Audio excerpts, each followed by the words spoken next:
Isang mabilisang balita sa naging bakbakan sa second round sa pagitan ng the Japanese monster Naoya Inoue kontra sa veteran former IBF Super Bantamweight champion TJ Doheny, na kung saan ay literal na kumakain na lamang ng suntok itong si Doheny mula sa mga matutulis na straight jab ni Inoue, at literal na mapapansin na masyadong mabagal ang bitaw ng mga suntok nitong si Doheny na madaling naiilagan ni Inoue.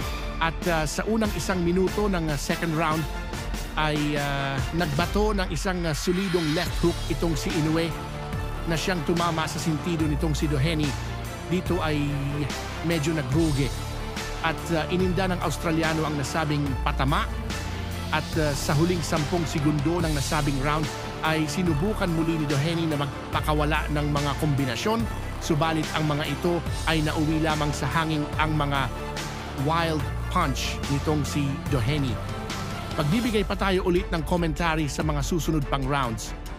Huwag kakalimutan mag-subscribe upang mag-notify agad sa inyo ang paparating pang livestream ng laban. Marami ang naniniwala na matatapos agad ang nasabing laban at hindi na ito aabot pa ng 12 rounds. Antabayanan ng ikatlong round.